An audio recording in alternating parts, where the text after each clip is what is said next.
दोस्तों आज जो कॉमिक्स हम पढ़ेंगे उसका नाम है ग्रैंड मास्टर रोबो। ये सुपर कमांडो ध्रुव की पहली कॉमिक्स है जो 64 पेज की आई थी। तो पढ़ते हैं इसको, बहुत ही जबरदस्त कॉमिक्स है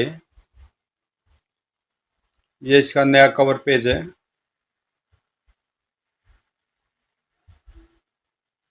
कहते हैं कि मामा सांप का काटा पानी भी नहीं मांगता, लेकिन इस दुनिया में एक ऐसा भयंकर मानव भी है जिसके लिए अत्यधिक विषैले सांप का जहर एक हल्के से नशे से ज्यादा और कुछ नहीं है। कई लोगों का मानना तो यह है कि उसके रगों में खून नहीं बल्कि सांप का जहर बहता है और इस भयानक शख्स का रास्ता काटने वाला कभी जिंदा नहीं बचता। अपराध जगत के इस बादशाह बेताज शहंशाह को उसके गुलाम एक ही नाम से जानते हैं, ग्रैंड मास्टर रोबो। जिसके अपराध जगत के शहंशाह से पूरी दुनिया के बादशाह बनने के सपने के बीच एक ऐसा युग दीवार बनकर खड़ा हुआ है जिसके लिए मानवता और मानवों की जान की कीमत के सामने अपनी जिंदगी की कीमत कुछ नहीं है। जो ग्रैंड मास्टर रोबो की आंखों में कांटा बनकर इसलिए खटकता है क्योंकि उसके हाथों रोबो को 2 बार मात खा चुका है। इसलिए ग्रैंड मास्टर ने कसम खाई है कि इस बार या तो वह बचेगा या उसका जाने दुश्मन सुपर कमांडो ध्रुव। यह तो चूहे बिल्ली का खेल है सुपर कमांडो ध्रुव। अग्निमुख से तो तुमको साक्षात यमराज भी नहीं बचा सकते। आज मेरी जीत और तुम्हारी मौत निश्चित है, हा हा हा। समुद्र की अथाह गहराइयों पर जहां पर विशालकाय मछलियों और खतरनाक समुद्री जीवों का राज्य रहता है, आज एक मानव आकृति कुछ यंत्र फिट कर रही थी। हेलो चीफ, मिस्टर हियर, काम पूरा हो गया है। अब मैं यहाँ से निकलता हूँ, आप 15 मिनट बाद सिग्नल भेजिएगा। मिस्त्री का मैसेज आ गया मास्टर। न्यूक्लियर टेस्ट के लिए सारे यंत्र फिट किए जा चुके हैं। अब सिर्फ रिमोट कंट्रोल से सिग्नल भेजने की देरी है। देर क्यों, सिग्नल तुरंत चालू कर दो। लेकिन मास्टर, अगर इस वक्त धमाका हुआ तो मिस्त्री उसकी चपेट में आ जाएगा। हर मान कार्य अपने हिस्से की बलि मांगता है और जितने कम लोग इस प्रोजेक्ट के बारे में जाने उतना ही अच्छा है। सिग्नल भेजो। आदेश मिलते दो हाथ हरकत में आ गए और अदृश्य रेडियो तरंगे अपने स्रोत से निकलकर निशाने की तरफ बढ़ चली। रेडियो तरंगों का यंत्रों से संपर्क हुआ और एक भयंकर धमाका हुआ। भ्रोम।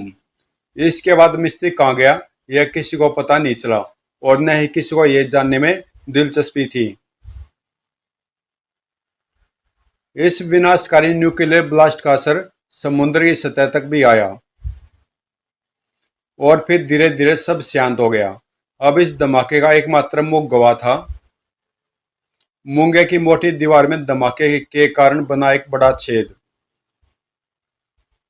कहीं पर इस धमाके से खुशियों की लहर दौड़ रही थी। सफलता, सक्सेस, कामयाबी, हमारा न्यूक्लियर टेस्ट कामयाब हो गया। अब हमारा गैंग संसार का पहला ऐसा आतंकवादी संगठन हो गया है जिसके पास न्यूक्लियर बम है। अब मुझे दुनिया पर राज्य करने से कोई नहीं रोक सकता, हा हा हा। अगले दिन सुबह। आज लगता कि हम लोग कुछ ज्यादा जल्दी आ गए हैं भैया।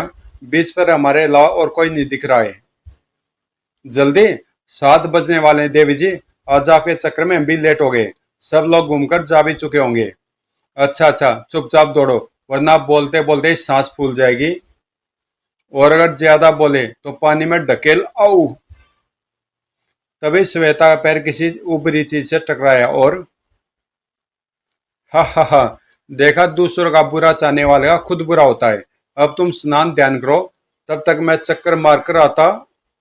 पर जाने क्यों समुद्र आज कुछ ज्यादा ही आसान था। हूँ ओ, हा हा। अरे जैसे वो तैसा मिला, कैसा मजा आया, खूब मजा आया। आया, ओ माय गॉड। ध्रुव ने भी नजर घुमाकर श्वेता के आश्चर्य का कारण जानना चाहा और वह खुद भी चकित रह गया। उसको भिगोने वाली विशालकाय लहर तो वापस लौट गई थी, लेकिन अपने पीछे छोड़ गई थी हजारों मर्द समुद्री मछलियां। जहां तक नजर जाती थी तट मरे समुद्री जीवों से पटा पड़ा था। तभी ध्रुव के कॉलर में लगा बटन ट्रांसमीटर तेज सिग्नल देने लगा। ध्रुव उस सिग्नल की खास आवाज तुरंत पहचान गया। Ping ping, radio activity. यानी इन मर्द मछलियों में रेडियो एक्टिविटी की मात्रा बहुत अधिक है। भागो श्वेता, वरना जान का खतरा हो सकता है। रेडियो एक्टिविटी अजीब संयोग है। आज दोपहर में हमारी क्लास स्पेशल परमिशन लेकर राजापुर एटॉमिक पावर स्टेशन देखने जा रही है और सुबह सुबह रेडियो एक्टिविटी के दर्शन हो गए। Hello police headquarter, Dhruv here. आप कुछ न्यूक्लियर विशेषज्ञों के साथ तुरंत अक्सा बीच पर पहुंचे। Yes, top urgent, over.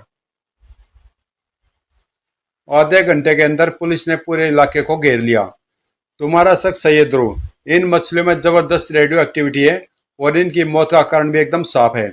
ये सारे समुद्री जीव किसी न्यूक्लियर ब्लास्ट में मरे हैं। न्यूक्लियर धमाका समुद्र के अंदर, लेकिन यह किसका काम हो सकता है? अभी तो इस विषय में अनुमान भी नहीं लगाया जा सकता है, पर इतना तो पक्का कि जिसने भी इतने गुप्त रूप से यह काम किया है उसके इरादे नेक नहीं है। और वे आदमी कौन है, यह तो कई दिनों की कड़ी छानबीन के बाद ही पता लग पाएगा, और इतना समय दुनिया को तबाह करने के लिए काफी है। घर पहुंचने के बाद भी ध्रुव का दिमाग इसी गुत्थी में उलझा हुआ था। अगर यह पता चल जाए कि यह धमाका किस जगह पर हुआ है तो आगे का काम थोड़ा आसान। अरे ध्रुव, अंडे के बजाय हलवे पर नमक क्यों डाल रहे हो? कहाँ दिमाग है तुम्हारा? ओ, मैं कुछ सोच रहा था मम्मी। जरूर उसे न्यूक्लियर ब्लास्ट के बारे में सोच रहे होंगे, लेकिन ध्रुव, यह मामला हमारी डिफेंस मिनिस्ट्री का है, तुम्हारा नहीं। इस घटना की गंभीरता को कोई समझ नहीं रहा है पापा। यह एक भयानक विनाश की शुरुआत का संकेत है। अगर जल्दी इस मामले को निपटाया नहीं गया तो लाखों जानें एक झटके में खत्म हो जाएंगी। अगर मुझे किसी तरह से यह पता चल जाता कि यह धमाका समुद्र के अंदर किस जगह पर हुआ है तो कुछ शुरुआत होती, लेकिन यह मुझे कहां से पता चलेगा? वेरी छोटी प्रॉब्लम डियर ब्रदर, तुम तो जानवर से बात कर ही लेते हो। इस बार अपनी विद्या मछलियों पर आजमा कर देखो, शायद बात बन जाए। पानी में डुबकी मारो और किसी पढ़ी लिखी वेल से पूछो कि मैडम, क्या आप जानती हैं कि समुद्र में न्यूक्लियर बम कहाँ फटा है? शटअप श्वेता। हर समय मजाक अच्छा नहीं लगता है, लेकिन ध्रुव ने श्वेता की बात को मजाक में नहीं लिया। व्हाट एन आइडिया, मछलियों से बात। अरे ध्रुव, कहाँ चल दिए? नाश्ता तो करते जाओ। रुक जाओ भैया, यह कीमती सलाह एकदम फ्री है, मैं इसका पैसा नहीं लूंगी, डरो मत। जाते हो तो जाओ, मैं भी चली। आज मुझे भी अपनी क्लास के साथ राजापुर जाना है, एटॉमिक पावर स्टेशन देखने। अरे पर तू तो नाश्ता करती जा। नहीं मम्मी, मुझे बिल्कुल भूख नहीं है। इस पेटू को आज क्या हो गया? भैया ने आज मेरी वजह से नाश्ता नहीं किया, इसीलिए आज मैं भी नाश्ता नहीं करूंगी। Bye mummy. और श्वेता और ध्रुव दो अलग रास्तों पर चल दिए, और दोनों ही यह नहीं जानते थे कि उन रास्तों पर उनका इंतजार कर रही है मौत। उधर मोटरसाइकिल पर उड़ते जा रहे ध्रुव के दिमाग में बचपन की यादें खलबली मचा रही थी। वे यादें जो अब तक दिमाग के न जाने किस कोने में दबी थी। जुपिटर सर्कस की यादें, सर्कस के डॉल्फिन शो की यादें, और अन्ना की यादें। अन्ना, जिसके एक इशारे पर डॉल्फिन अपनी जान की बाजी लगाने से भी नहीं हिचकती थी। ध्रुव को अन्ना के साथ अपनी पहली बातचीत भी याद आ रही थी। अन्ना, पापा कहती हैं आप मछलियों से बात कर लेते हैं। मछलियों से नहीं तो तुम्हारे पापा को गलतफहमी हो गई होगी। मेरे पापा कभी झूठ नहीं बोलते। हा हा हा। अरे मैं तो मजाक कर रहा था, लेकिन मैं मछलियों से नहीं, सिर्फ मछली से बात कर पाता हूँ, एक मछली से। कौन सी मछली से अन्ना? डॉल्फिन मछली से। बहुत समझदार होते हैं ये, इनसे तो कोई भी बात कर सकता है। सच? तो मुझे भी सिखाओ नाना। जरूर राजा बेटा, शुभ काम में देर कैसी, चलो अभी से शुरू कर देते हैं। और फिर धीरे धीरे मैं भी अन्ना की तरह डॉल्फिन से बातें करने लगा, लेकिन अन्ना की ऐसी मौत से वह डॉल्फिन शो बंद हो गया, और मैं भी धीरे धीरे दूसरे कर्तव्यों को सीखने की धुन में यह विद्या भूलता चला गया। आज यह पता चल जाएगा कि अन्ना की सिखाई विद्या मुझे अब तक याद है या मैं उसे भूल गया। ध्रुव के होठों से एक खास तरह की सीटी उभरी, जो डॉल्फिनों को बुलाने का इशारा था। लेकिन 5 मिनट बीत गए और कुछ भी नहीं हुआ। लगता कि मैं कुछ भूल रहा हूँ, या शायद आसपास कोई भी डॉल्फिन नहीं है। चलो, अब छानबीन का कोई नया तरीका अपनाना पड़ेगा। ध्रुव वापस जाने के लिए पलटा, लेकिन कुछ सुनकर रुक गया। व्यू समुद्र की लहरों के बीच से एक उसके जैसी सीटी की आवाज आ रही थी। और कुछ ही पलों बाद ध्रुव को अपनी तरफ आती एक काली आकृति दिखाई पड़ी। डॉल्फिन। और फिर ध्रुव और डॉल्फिन के बीच में तेज और धीमी सीटियों में बातचीत शुरू हो गई। ध्रुव को जो जानकारी चाहिए थी वह उसे मिल रही थी, लेकिन अब तक देर हो चुकी थी, क्योंकि इस वक्त राजनगर और राजापुर के तटों के बीच का समुद्र जैसे खोल रहा था। और उस खोलते पानी के बीच से निकल रही थी एक अत्यंत भयंकर आकृति, जिसकी एक झलक किसी के दिल की धड़कन रोक देने के लिए काफी थी। आह, मेरी नसें सूख रही है, मेरा दिमाग सुन्न हो रहा है। मुझे एनर्जी चाहिए, एनर्जी, ढेर सी एनर्जी। इन मोटे तारों में जरूर हाई वोल्टेज बिजली की धारा बह रही होगी। इससे कम मेरी थोड़ी सी तो प्यास बुझेगी। आह, उस भयावह आकृति के मुंह से रोशनी की एक तेज लपट निकली और हाई टेंशन केबल को थामने वाले लोहे के मोटे गार्डर मोम के समान पिघलने लगे। और नीचे गिरते बिजली के नंगे तारों ने उस आकृति को अपनी लपेट में ले लिया। बिजली की प्रचंड धारा, जिसका हल्का सा स्पर्श किसी को खाक कर देने के लिए काफी था, उसके शरीर में ऐसे समाने लगी जैसे सूखी जमीन में पानी। हा हा हा। अब अग्निमुख को कुछ चैन पड़ा। तारों के टूटने से शहर के एक बड़े हिस्से में बिजली गुल हो गई। और लीजिए, बिजली रानी नाराज होकर चली गई। होगी, तुम्हारा ट्रांसमीटर उनसे इतना काम जो कराता है। खैर घबराओ मत, अपने पास हर प्रॉब्लम की काट मौजूद है पार्टनर। मैं भी जनरेटर चालू करता हूँ, शायद कोई मैं मैसेज भेजने की कोशिश कर रहा हो। पीटर का ख्याल एकदम सही था, क्योंकि ट्रांसमीटर ऑन करते ही, ध्रुव हियर पीटर, मैं तुमको जो सामान बताता हूँ तुम उसे लेकर जल्दी से जल्दी करली सी फेस पर पहुंचो। बोलो ध्रुव, मैं नोट करता हूँ। और दूर कहीं पर, इतनी जरा सी एनर्जी से कुछ नहीं होगा, इससे तो मेरी प्यास और बढ़ गई। ये तार उधर से आ रहे हैं, यानी उधर उधर कोई पावर हाउस जरूर होगा, उसी से मेरी प्यास बुझेगी। ठीक उसी समय गांधी स्कूल की बस एटॉमिक पावर स्टेशन की तरफ बढ़ रही थी। चलिए अब तो चलिए, चलो श्वेता, आज से गाओ 1 2 3 4। आगे भी जाने, आगे भी जाने न। हे मेरे राम, ये क्या है। सबके खिलखिलाते चेहरे पल भर में गंभीर हो गए। सबके चेहरों पर भय झलकने लगा। सामने बीच रास्ते में खड़ी भयंकर आकृति सीधे नर्क से आई हुई लग रही थी। भयभीत ड्राइवर को बचने का सिर्फ एक ही रास्ता समझ में आया। उसके पैर एक्सीलेटर पर दबते चले गए और बस बंदूक से छुटी गोली की तरह अग्निमुख की तरफ बढ़ी। टक्कर की आवाज बहरा कर देने वाली थी। अग्निमुख उछलकर दूर जा गिरा। धम। लेकिन ड्राइवर की टक्कर मारकर भाग जाने वाली योजना असफल हो गई, क्योंकि बस भी पहियों में तार फंस जाने के कारण वहां पर रुक गई। बच्चों, बस से उतरकर भागो, भागो। इसको टक्कर मारना मूर्खता थी। भगवान का शुक्र है कि इन तारों में करंट नहीं है। बच्चों से दोबारा कुछ कहने की जरूरत नहीं थी। सभी पलक झपकते बस से बाहर निकलकर छुपने के लिए भागे। तुमने अग्निमुख का रास्ता रोकने की जरूरत की, मैं तुम सबको राख कर दूंगा। अग्निमुख के मुंह से आग की एक भयंकर लपट निकली और बस सोलों के बीच में गिर गई। लेकिन अब कोई भी बस के अंदर नहीं था। या याद था, जब से मैंने रेडियो एक्टिव मछलियां देखी, तब से मैं ऐसे किसी मुसीबत का इंतजार कर रही थी, और इसलिए मैंने अपनी यह पोशाक भी पैक कर ली थी। इस धुएं के बीच में कोई मुझे रूप बदलते देख भी नहीं पाएगा। और फिर इस एक्शन पैक्ड सीन में एंट्री होगी चंडिका की। Ton ton फड़ाक। चंडिका के बाहर कूदते ही एक धमाके के साथ बस के टुकड़े हवा में उड़ने लगे। एक मिनट भाई साहब, जाने से पहले यह तो बताते जाइए कि इस बस का हट जाना कौन। ऑफ, मेरे रास्ते से हट जा छोकरी, वरना तेरे सुंदर शरीर को राख के ढेर में बदल दूंगा। यह तो सीधा एटॉमिक पावर प्लांट की तरफ बढ़ता जा रहा है।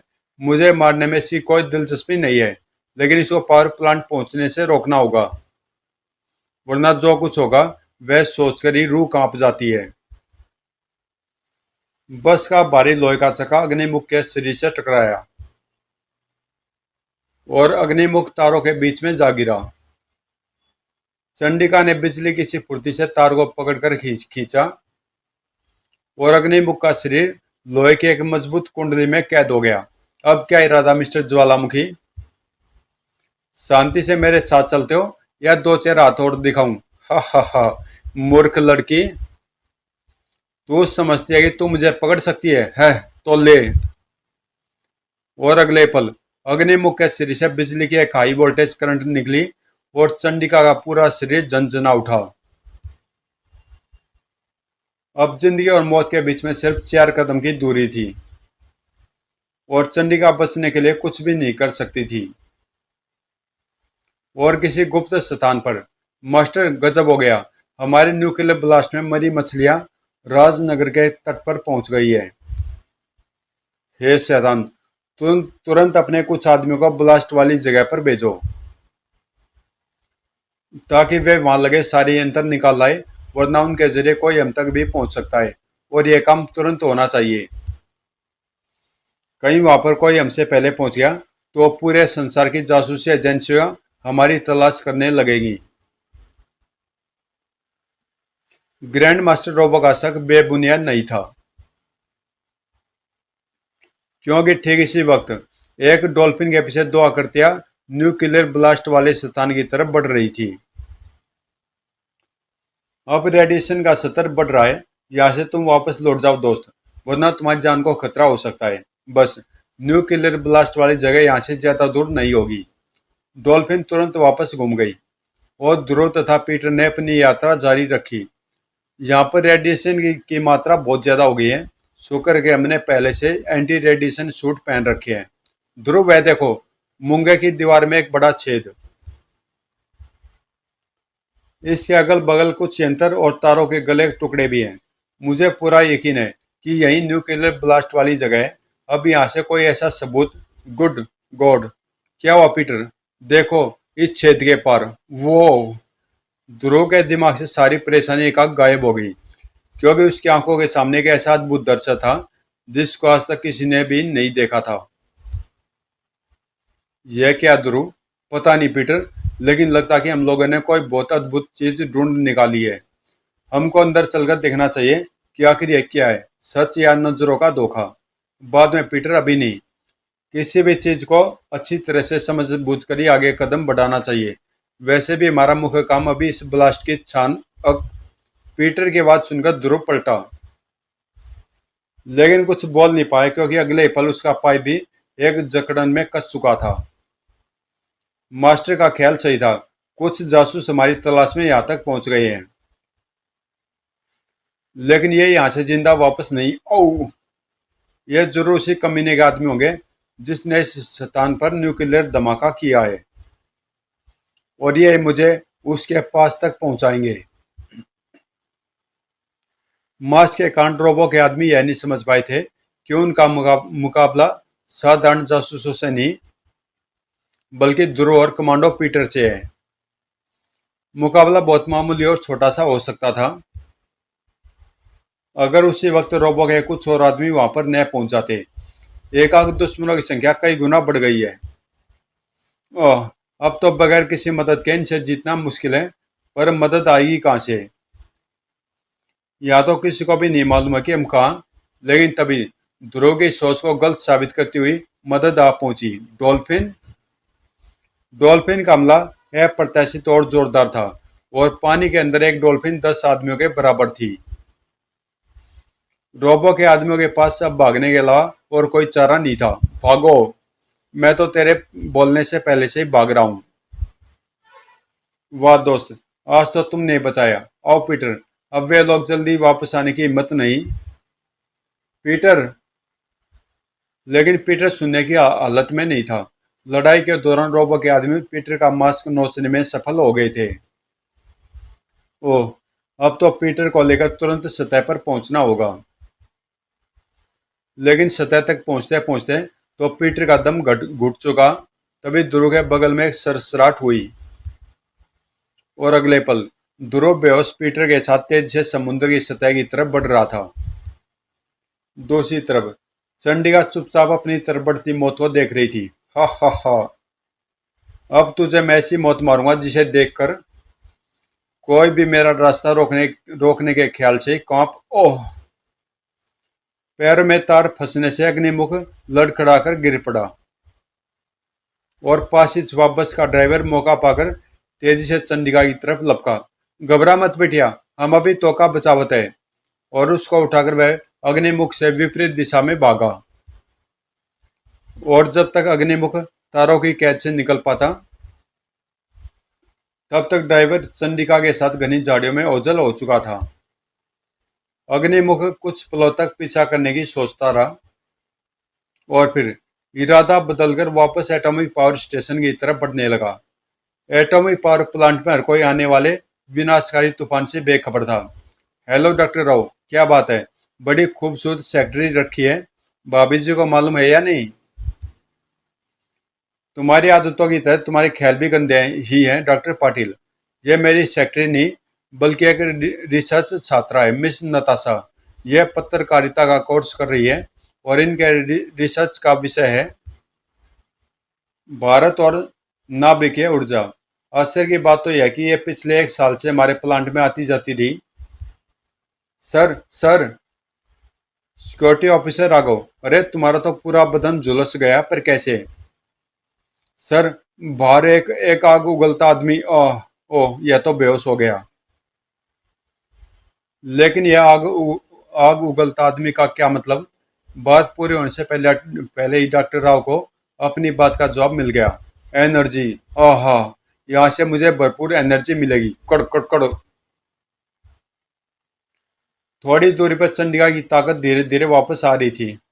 धन्यवाद। अगर आज आप खतरा मोल नहीं लेते तो मैं जिंदा नहीं बचती। अरे कैसे मोल नहीं लेते खतरा? तुम तो हमारी बेटी की उम्र की हो बिटिया। हम अपनी बिटिया को ऐसे कैसे मरने देते?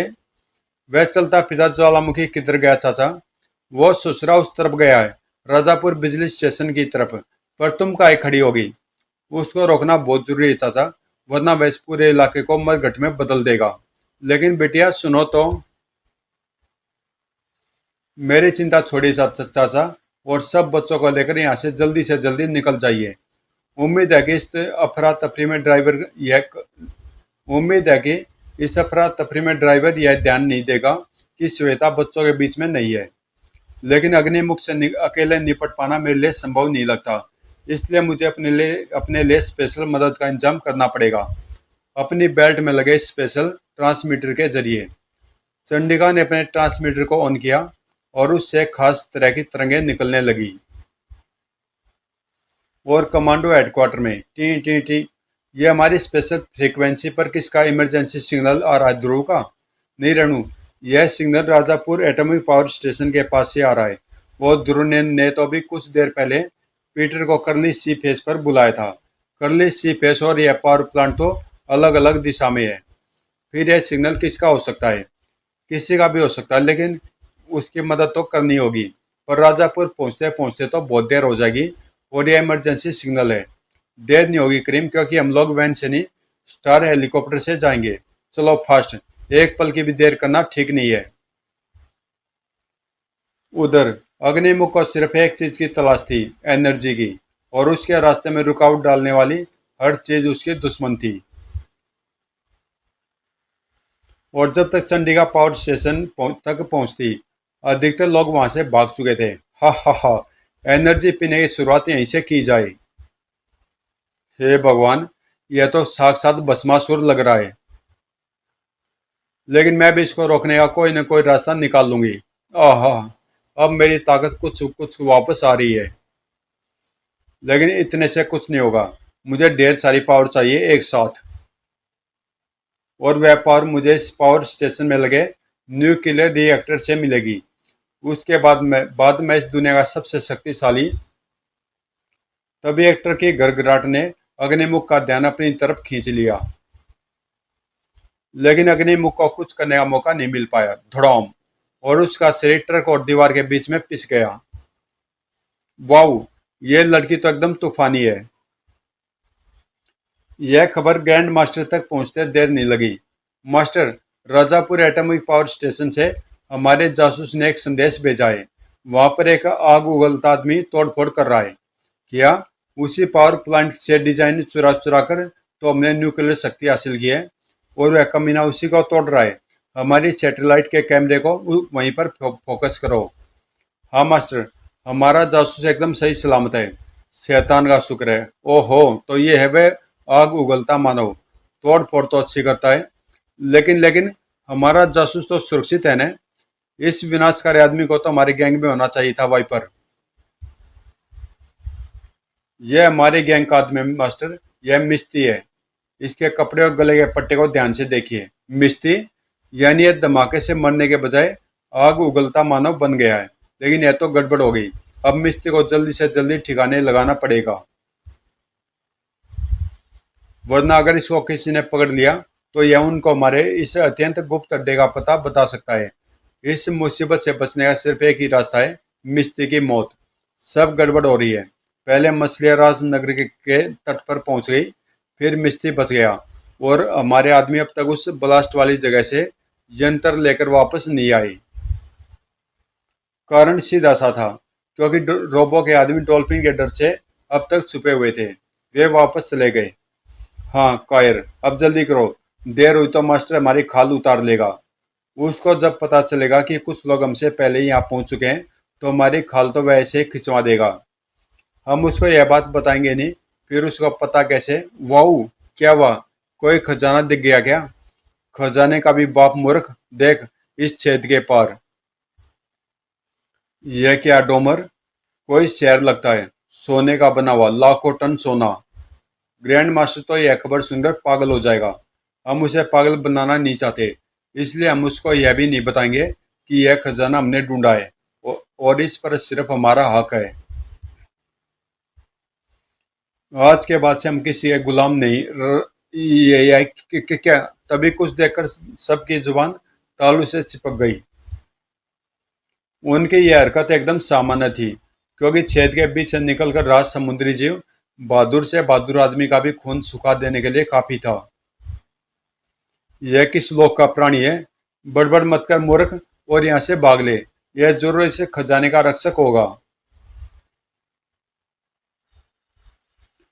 परंतु समुद्र के अंदर किसी समुद्री जीव से बचकर भाग पाना असंभव होता है। इस बात का एहसास रोबो के आदमियों को सिर्फ मरने से पहले ही हो पाया। लेकिन यह भयावह दृश्य अनदेखा नहीं गया। हे देव, आखिर वही हुआ जिसका मुझे डर था। और एटॉमिक पावर प्लांट में माल लदे ट्रक की टक्कर का भी इस पर खास असर नहीं पड़ा। यह तो बुरी खबर है, लेकिन अब मुझे इसको संभलने का मौका नहीं देना है। शुक्र है कि इन तारों में बिजली नहीं है, वरना अब तक मुझे भी सैकड़ों वोल्ट का करंट लग चुका होता। धुम। चंडिका ने गिरती हुई दीवार पर एक जोरदार वार किया, और सैकड़ों ईंटें अग्निमुख के ऊपर बरसने के लिए नीचे गिरने लगी। पर अग्निमुख ने अब तक अपने अपने आप को संभाल लिया था। उसके मुंह से स्टील को पिघला देने वाली एक भीषण लपट निकली, और सारी ईंटें अग्निमुख पर गिरने से पहले ही धुआं बनकर हवा में बिखर गई। और फिर क्रोध अग्निमुख चंडिका की तरफ मुड़ा। उफ, यही यहाँ पर मेरा कुछ नहीं बिगाड़ पाएगा। इतनी ऊंचाई पर तो इसकी लपट भी नहीं आ पाएगी। लेकिन अग्निमुख का निशाना चंडिका नहीं, बल्कि चिमनी का निचला हिस्सा था। ओह, इतनी ऊंचाई से गिरने पर तो मेरे बदन का पाउडर बन जाएगा। मिस्टर अग्निमुख मुझे तड़पा तड़पा कर मारना चाहते हैं, पर मेरे पास भी 600 ग्राम दिमाग है। अगर मैं अपने शरीर को एक खास कोण पर मोड़ दूं, तो यह भारी चिमनी अपने गिरने की दिशा बदलकर सीधे श्री अग्निमुख जी की खोपड़ी का तरबूज फोड़ देगी। चिमनी तेजी से अग्निमुख की तरफ गिरने लगी, और इतनी बड़ी चिमनी को गिरने से पहले भस्म कर देना संभव था। लेकिन चंडिका ने गिरती चिमनी और अग्निमुख के बीच में तने तार पर ध्यान नहीं दिया था। तार से टकराकर नताशा का ध्यान जब तक अपने ऊपर गिरते खतरे पर जाता, तब तक बहुत देर हो चुकी थी। अब न तो भागने का रास्ता था, और न ही बचने की कोई जगह। वह वैसे जड़ हो गई। उसको तो यह भी नहीं पता चला कि आखिर वह बच कैसे गई। धुम। चिमनी ने अपनी दिशा बदल दी। अरे, अग्निमुख बच गया, पर चिमनी अब उस फोटोग्राफर लड़की पर गिर रही है और उसका ध्यान कहीं और है। इस पर यह आफत मेरी वजह से आई है, इसलिए उसको बचाने की जिम्मेदारी भी मेरी ही है। नताशा को तो यह भी नहीं पता चला कि आखिर वह बच कैसे गई। धुम। तुम ठीक तो हो ना मिस फोटोग्राफर? हाँ, मैं ठीक हूँ, लेकिन मेरा नाम तो नताशा है और मेरा नाम चंडिका नताशा। अब तुम जल्दी से जल्दी यहाँ से निकल जाओ, क्योंकि थोड़ी देर में यह जगह नरक का डुप्लीकेट बनने वाली है। नताशा चुपचाप चंडिका को खतरे की तरफ बढ़ती देखती रही और न जाने क्यों उसके शर्मिंदा चेहरे पर आंसू बहने लगे। हे भगवान, मेरी मदद करो।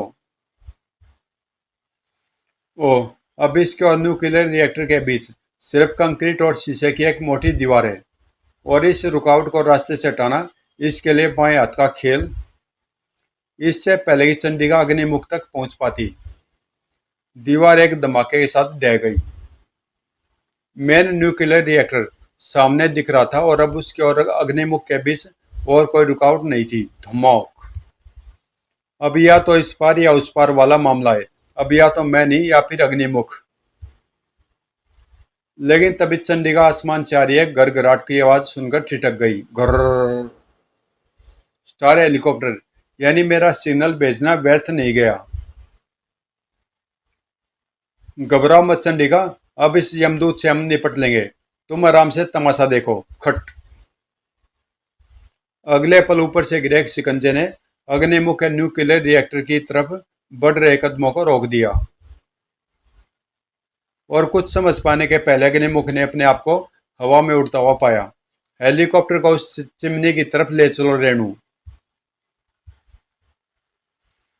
ताकि एक जोरदार टक्कर से इसका भुर्ता बन जाए। यह तो खैर है कि यह शिकंजा स्पेशल धातु का बना है, वरना यह उसको अब तक गला चुका होता। धड़ाक।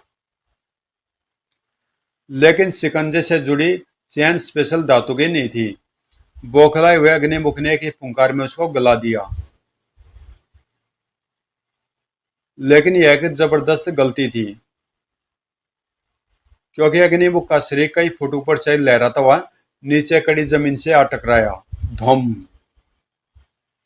यह टक्कर अग्निमुख जैसे प्राणी को भी बेहोश कर देने के लिए काफी थी। क्या हुआ नताशा? डॉक्टर राव, आप अभी तक यहीं हैं? हाँ, इस खतरे का आभास पाकर रिएक्टर को बंद करना जरूरी था, ताकि अगर कोई उसे छेड़खानी करे भी तो नुकसान ज्यादा न हो। अब किसी को कोई नुकसान नहीं होगा डॉक्टर राव। हमारा दुश्मन बिल्कुल आराम से सो रहा है। अब सीधा सा काम इसको यहाँ से ले जाकर स्पेशल सेल में कैद करने का। ओह! लेकिन अग्निमुख में अभी काफी जान बाकी थी। अब चंडिका एक बार फिर मौत की गिरफ्त में थी। करीम और रेणु या साय से देखने के अलावा और कुछ नहीं कर सकते थे। अब क्रोधित अग्निमुख से चंडिका को बचाना संभव लगता था कि तभी सधे कदमों से आगे बढ़ती हुई नताशा दोनों के बीच में आ खड़ी हुई। अग्निमुख ने नताशा को गौर से देखा और उसके चेहरे पर आश्चर्य के भाव उभर आए। वह कुछ पलों तक दुविधा में रहा और फिर मेन न्यूक्लियर रिएक्टर की तरफ बढ़ चला। आश्चर्य करीम, इसने उस लड़की पर हमला नहीं किया। अब अग्निमुख को हमें ही रोकना होगा। तुम प्लेटफार्म को नीचे करो और मैं इसके ई लीला समाप्त करता हूँ। अगले पल हेलीकॉप्टर से एक प्लेटफार्म झूलता हुआ नीचे की ओर बढ़ने लगा, और साथ ही साथ वातावरण गोलियों की तड़तड़ाहट से गूंज उठा। तड़ तड़ तड़ तड़। लेकिन सारी गोलियां अग्निमुख के सिर से टकराकर भस्म होती गई। अग्निमुख ने पीछे मुड़कर देखने की भी जरूरत नहीं समझी। लेकिन अब तक नताशा चंडिका और डॉक्टर राव के साथ प्लेटफार्म पर पहुंच चुकी थी। हेलीकॉप्टर उड़ाओ जल्दी। स्थिति की नाजुकता को समझते हुए रेणु ने नताशा की बात मानने में कोई बुराई नहीं समझी। अग्निमुख को रोक पाना अब संभव नहीं लगता था। वैसे भी अग्निमुख अब न्यूक्लियर रिएक्टर के अंदर पहुंच चुका था और इससे पहले कि हेलीकॉप्टर सुरक्षित दूरी पर पहुंच पाता, एक भीषण और बहरा कर देने वाला धमाका हुआ। ब्रूम। कंक्रीट और लोहे के भारी टुकड़े सैकड़ों फीट ऊपर हवा में उछल गए। एक लोहे का टुकड़ा गोली की तरह हेलीकॉप्टर से टकराया और स्टार हेलीकॉप्टर पर कटे पक्षी की तरह घने पेड़ों की तरफ गिरने लगा। अब कुछ चैन पड़ा, लेकिन अभी मुझे और एनर्जी चाहिए, इस दुनिया की सारी एनर्जी। इसी दौरान ध्रुव बेहोश पीटर के साथ राजनगर के तट की ओर बढ़ रहा था। पीटर अब तक होश में नहीं आया है, इसको जल्दी से जल्दी अस्पताल पहुंचाना बहुत जरूरी है। उसके बाद मैं अकेला वापस आकर छानबीन, तभी दाहिनी तरफ का आसमान पल भर के लिए रोशनी से दमक उठा। यह क्या हुआ? विस्फोट। कुछ पलों बाद चमक का पीछा करते हुए एक गड़गड़ाहट ने पूरे वातावरण को भर दिया। गड़गड़गड़। यह विस्फोट की आवाज राजापुर से आई है, लेकिन ध्रुव के लिए खतरा राजापुर से नहीं, बल्कि समुद्र के अंदर से उभर रहा था। अपने सामने एकाएक प्रकट हुए भयंकर समुद्री जीव को देखकर ध्रुव भी एक पल के लिए स्तब्ध रह गया। फू। लेकिन सिर्फ एक पल के लिए। यह जो भी है, इससे इस वक्त उलझना ठीक नहीं है, क्योंकि पीटर को जल्दी से जल्दी अस्पताल पहुंचाना बहुत जरूरी है। मोटर बोट तेज से 90 डिग्री के कोण पर तेजी से घूमी और उस भयंकर जीव के रास्ते से दूर बढ़ने लगी। फुस। लेकिन मोटर बोट ज्यादा दूर नहीं जा पाई। ध्रुव ने निर्णय लेने में एक पल भी नहीं लिया। इससे बचकर भागना बेकार है, इससे मुकाबला करना ही पड़ेगा। और इसके लिए सबसे पहले इसका ध्यान अपनी तरफ खींचना पड़ेगा, वरना अगर इसने मोटर बोट पर हमला किया तो बेहोश पीटर को बचाना मुश्किल हो जाएगा।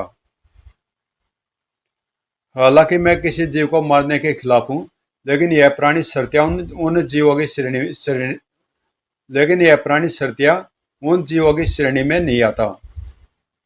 ओह, यह तो मुझे पकाकर खाने के मूड में है। इसकी आग से बचने के लिए अब यह लड़ाई पानी के अंदर लड़नी होगी, जहां पर इसके मुंह की आग शायद ज्यादा दूर तक नहीं जा पाएगी। दत्ते ने ध्रुव का पीछा नहीं छोड़ा। मेरा ख्याल सही था, इसके मुंह की आग अब मुंह में ही रह जा रही है। अब एकदम सही मौके का इंतजार करना है। दत्ते तीर की तरह ध्रुव की तरफ बढ़ा और उसी पल ध्रुव ऊपर उछला और साथ ही साथ उसका हाथ घुमा और एक नुकीला भाला सीधा दत्ते के मुंह में जा घुसा। यह भाला इसके हाथों और गले को चीर कर रख देगा, और यह राम नाम सत्य है। लेकिन दत्ता के मुंह की भीषण आग ने भाले को गले तक पहुंचने से पहले गला दिया। अब ध्रुव के हाथ खाली थे और उसकी तरफ बढ़ती मौत की गति बहुत तेज। एक बार फिर ध्रुव ने अपनी तरफ बढ़ते हुए विशाल जबड़ों से अपने को बचाया, लेकिन लहराती पूंछ ने उसको अपना निशाना बना ही लिया। आह, अब मुझे ऑक्सीजन ऑक्सीजन लेने सतह तक जाना ही पड़ेगा, और तब यह मुझे भूनकर या उबालकर ऑक्सीजन। इसको रोकने का यही एक तरीका है, ऑक्सीजन। बिजली की सी फुर्ती से ध्रुव ने अपनी पीठ पर लगे ऑक्सीजन टैंक को उतार सामने खुले विशाल मुख के अंदर तेज से झोंक दिया। ऑक्सीजन टैंक का संपर्क आग से हुआ और एक धमाके के साथ वह भयावह समुद्री जीव खामोश हो गया। धड़ोम। और ध्रुव ने अपनी यात्रा को फिर शुरू कर दिया। यह जीव गरीब जीव जरूर न्यूक्लियर ब्लास्ट से संबंधित है, क्योंकि आज से पहले ऐसा खूंखार जीव कभी देखा नहीं गया। यानी अब यह केस जटिल से जटिल होता जा रहा है। खैर, इस समय तो सबसे जरूरी काम पीटर को अस्पताल पहुंचाने का है। और राजनगर में एक नई समस्या पैदा हो रही थी। सुनते हैं क्या हो गया है? रजनी घबराई लग रही हो। अभी श्वेता के स्कूल से बस ड्राइवर का फोन आया था। वे लोग पावर प्लांट नहीं जा पाए। रास्ते में न जाने कैसे बस में आग लग गई। ड्राइवर सभी बच्चों को लेकर वापस राजनगर लौट आया। लेकिन मुझे तो इसमें परेशानी वाली कोई बात नजर नहीं आई। लेकिन श्वेता उन बच्चों में नहीं है। बस में आग लगने के बाद से उसको किसी ने नहीं देखा। हे भगवान, चलो हम लोग तुरंत तुरंत उसके स्कूल चलते हैं।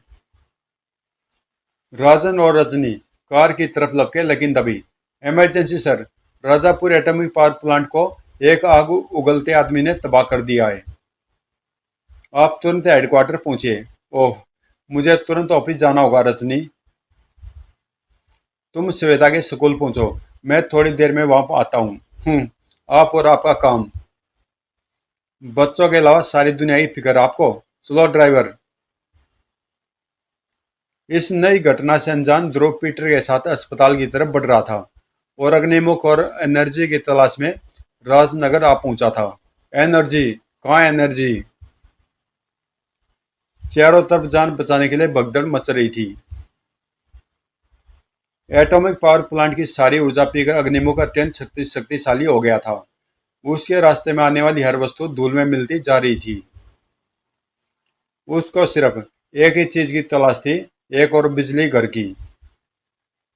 कुछ ही मिनटों में सर्वे आग उगलता आदमी राजनगर आ गया है। वॉट? इस वक्त वह कहां पर है? नाना चौक पर। उसके बढ़ने के रास्ते पर रुकावटें खड़ी करवा दो।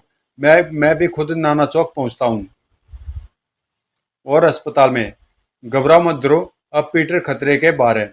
एक दो दिनों में यह बिल्कुल नॉर्मल हो। ये हॉस्पिटल एरिया में कौन हॉर्न बजा रहा है? ओ माय गॉड, यह सारा ट्रैफिक कैसे जाम हो गया? अभी अभी रेडियो पर समाचार आया था, नाना चौक के पास कोई आग उगलता आदमी तोड़फोड़ कर रहा है। P P T T.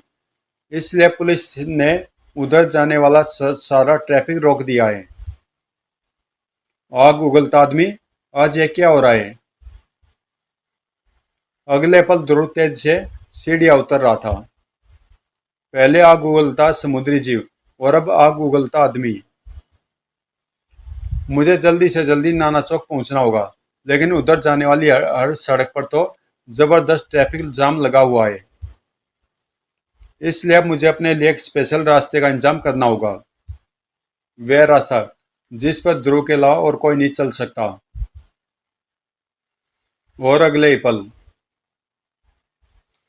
Traffic की भीड़ से दूर ध्रुव मोटरसाइकिल पर नाना चौक की तरफ बढ़ रहा था। तार पर मोटरसाइकिल चलाना इतना मुश्किल नहीं है जितना इन तारों में से वह मजबूत तार ढूंढना जो मोटरसाइकिल का बोझ सह सके। लेकिन अग्निमुख का रास्ता रोकने वाले और लोग भी थे। वे आ रहा है सर। ओ माय गॉड, यह तो नरक का शैतान लग रहा है। मैं ऐसे भयानक प्राणी के साथ कोई चांस लेना नहीं चाहता। Kill him, fire. अगले पल कई राइफलें एक साथ गरज उठी और कई गोलियां बर्बाद हो गई। यह तो बढ़ता ही आ रहा है। हमारी गोलियां इस पर बेअसर हो रही है सर। अग्निमुख बगैर एक भी कदम रुके बाधा को पार कर गया। ओफ, ये मच्छर बहुत तंग करते हैं। देख कर भी यकीन नहीं होता। यह खूंखार प्राणी तो एकदम चलती फिरती भट्टी है। इसको यहीं पर रोकना होगा, वरना यह इस खूबसूरत शहर को खंडर बना देगा। ओ तड़ाक! आज ही राजा ने बगैर शत्रु की ताकत जाने उस पर हमला किया था और यह एक जानलेवा गलती थी। ओह, तूने मुझ पर हमला किया, अग्निमुख पर। यानी अब तेरी लाइफ का दी एंड आ गया। यह सावधान राजन अपने आप को पूरी तरह से बचा नहीं सके। तूने इसी से मुझ पर हमला किया था ने? अब मैं इसी से तेरी खोपड़ी तोड़ूंगा। अग्निमुख का हाथ हवा में उठा और उठा ही रह गया। तो यह मिस्टर अग्निमुख, पट्टे ने अपना नाम तो जोरदार रखा है। देखने देखने से भी यह उसी समुद्री प्राणी का कोई भाई भतीजा लग रहा है। यानी इसको भी किसी ऐसी ऐसी जगह ले जाकर मारना पड़ेगा जहां पानी मिले।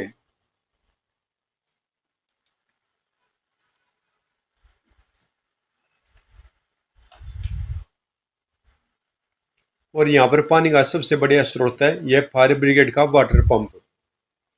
लेकिन इसको खोलने की मेहनत तो मैं अग्निमुख से करवाऊंगा। ध्रुव का ख्याल सही था।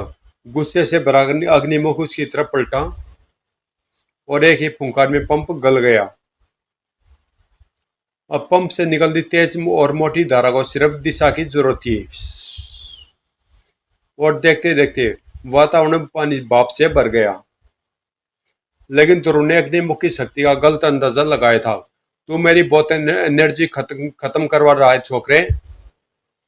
अपनी मौत को बुलावा मत दे। यह बेशर्म चूल्हो भर पानी में डूब मरने वालों में से नहीं है। इसको मरने के लिए और ज्यादा पानी चाहिए।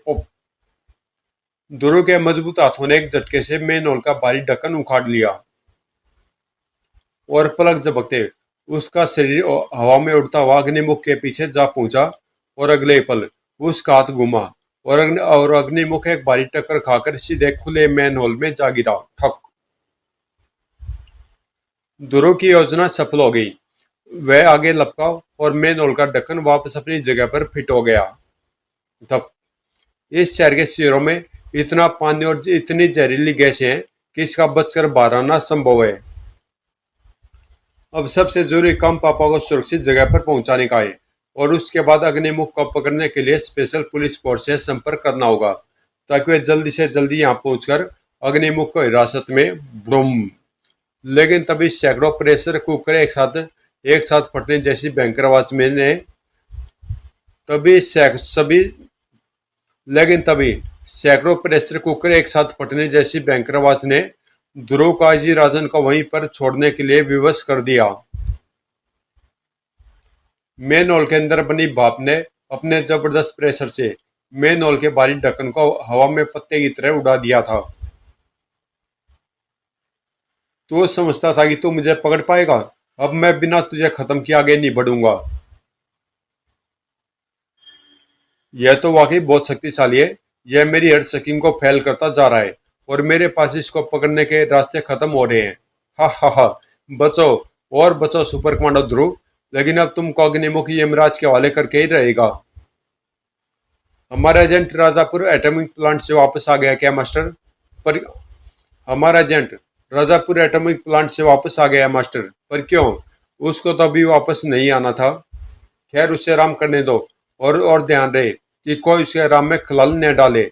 हमारे आदमी सभी ब्लास्ट वाली जगह से अंतर लेकर वापस लौटे या नहीं? नहीं मास्टर, और वे कोई जवाब ही नहीं दे रहे हैं।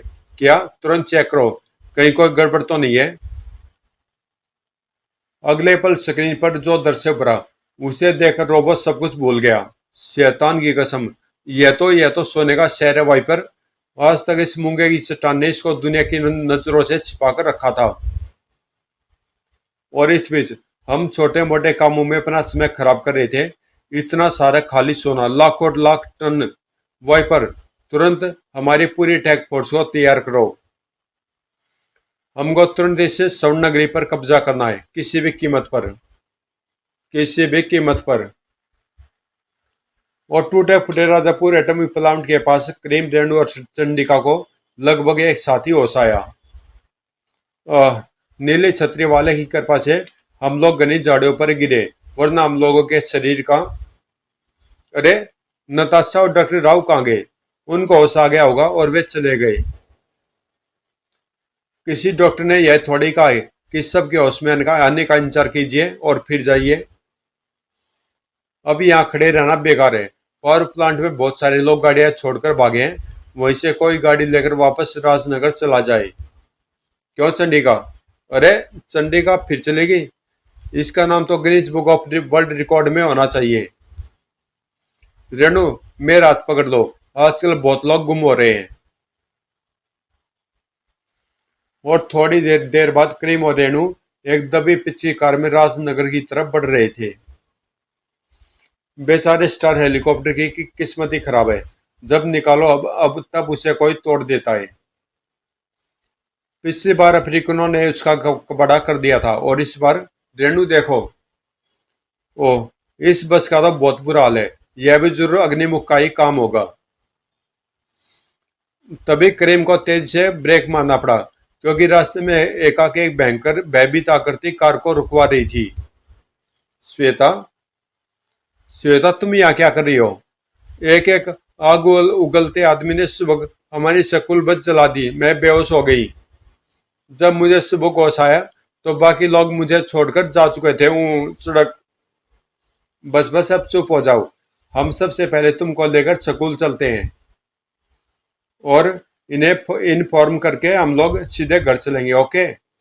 सड़क। ओके। मैं भी पहले मम्मी पापा की चिंता दूर कर दूं और उसके बाद फिर अग्निमुख की खोज में निकलूंगी। बेचारी मम्मी का तो बुरा हाल हो गया होगा, क्योंकि ड्राइवर को अब तक पता लग ही गया होगा कि मैं उसके साथ नहीं हूँ, और फिर उसने घर में फोन जरूर किया होगा।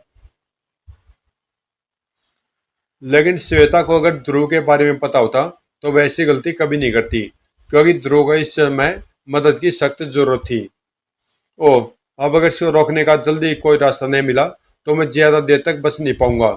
अगर मैं किसी तरह से इसके मुंह के अंदर धमाका कर पाता तो काम हो जाता। ध्रुव की मौत का तमाशा देखने के लिए ग्रैंड मास्टर रोबो का किलर स्क्वाड भी अब तक घटना स्थल पर तक आ पहुंचा था। आज अपने सितारे बुलंद है समद, हम तो सिर्फ मिस्त्री को खत्म करने आए थे, लेकिन यहाँ पर तो हमारे दो जानी दुश्मन एक साथ मौजूद है, मिस्त्री उर्फ अग्निमुख और सुपर कमांडो ध्रुव। जल्दी से हैंड ग्रेनेड निकाल। एक शक्तिशाली हथगोला एक साथ दो जाने लेने के लिए हवा में उछला। ये चला इन दोनों की मौत का फरमान। और ध्रुव की नजर जब तक गोले पर पड़ती तब तक गोले और ध्रुव के बीच की दूर कुछ फीट की दूरी रह गई थी। बचने का कोई रास्ता नहीं था। रास्ता था तो सिर्फ सामना करने का। अब यह नई मुसीबत कहां से आ गई? लेकिन यह मुसीबत भेजने वाले ये नहीं जानते कि इस वक्त यह हथगोला मेरे लिए मौत नहीं वरदान है, क्योंकि अब यह हथगोला अग्निमुख को उसी तरह से खत्म कर देगा जैसे उस समुद्री जीव को ऑक्सीजन टैंक ने खत्म कर दिया था। बिजली की सी फुर्ती से ध्रुव ने हथगोले को अग्निमुख के खुले मुंह की तरफ उछाल दिया, लेकिन अग्निमुख के सिर की धज्जियां उड़ा देने के लिए आगे बढ़ता गोला हवा में ही रुक गया। ध्रुव इस आश्चर्य का कारण जानने के लिए घुमा और उसकी आंखें फैलती चली गई। हवा में बने एक द्वार से निकल रहा सोने की पोशाक पहने मानव किसी कोण से इस धरती का नहीं लग रहा था। इसके हथगोले को हवा में रोक देने की अद्भुत शक्ति भी इस बात की पुष्टि करती थी। ओ, एक और नई घटना, मेरा तो सिर घूम रहा है। लेकिन अग्निमुख साफ तौर से इस अद्भुत मानव को जानता था। तो तुम यहाँ पर भी आ पहुंचे? ये नहीं हो सकता, नहीं हो सकता। मैं तुमको ले जाना आया हूँ अग्निमुख। हम तुम जानते हो कि हम तुमको जाने नहीं दे सकते। नहीं, अब तुम मुझे नहीं ले जा सकते। अब मुझे कोई भी बांध कर नहीं रख सकता। तुम जानते हो तुम्हारी ये बचकानी हरकतें मुझ पर बेअसर है, और तुमको तो मैं अपने साथ ले ही जाऊंगा। शायद तुम अपनी अपनी मर्जी से चलो या मेरी मर्जी से। यह क्या हो रहा कार्लो? यह आदमी तो नौटंकी से भागा हुआ लगता है। कुछ भी कहो, आदमी खतरनाक लगता है, और ये हमारा काम खुद ही कर रहा है। अभी चुपचाप देखते रहो, अगर कोई गड़बड़ हुई तब हम अपनी ताकत दिखाएंगे, समझे? उधर अग्निमुख बौखलाकर अपनी पूरी ताकत से वार करने की कोशिश कर रहा था। अपनी शक्ति व्यर्थ मत करो। तुम्हारी ऊर्जा मेरे स्वर्ण पास से आगे नहीं बढ़ सकती अग्निमुख। अब तुम शांतिपूर्वक मेरे साथ चलो। समझ में नहीं आ रहा कि यह स्वर्ण मानव दोस्त है या दुश्मन, पर इतना तो साफ है कि यह अग्निमुख को साथ ले जाना चाहता है, और मैं इसकी इजाजत नहीं दे सकता। ठहरो, तुम अग्निमुख को यहाँ से नहीं ले जा सकते। मैं कुछ भी कर सकता हूँ बालक, और तुमको रोकना मेरे लिए एक मामूली काम है। जरूर होगा, अगर तुम्हारा वार मुझ पर लग सके तो जरूर होगा। कड़ कड़ कड़। लेकिन मैं तुमको इसका मौका नहीं दूंगा। वो तो तुम मुझ पर शारीरिक शक्ति का प्रयोग कर रहे हो। दौड़। हम शारीरिक शक्ति दिखाने का आदि नहीं है बालक, लेकिन आवश्यकता पड़ने पर इसका प्रयोग बखूबी कर सकते हैं। युद्ध बराबरी का होना चाहिए। तड़ाक। स्वर्ण मानव का हाथ दूर पर ही घूमा। ओह, और ध्रुव उछलकर दूर जा गिरा। यह तो अद्भुत प्राणी है। यह मुझ पर दूर संचालित वार कर रहा है। ऐसे रिमोट कंट्रोल वारों से तो यह मुझको दूर से मार मार कर बेदम कर देगा। दौड़। अब और मैं इसका कुछ नहीं कर पाऊंगा।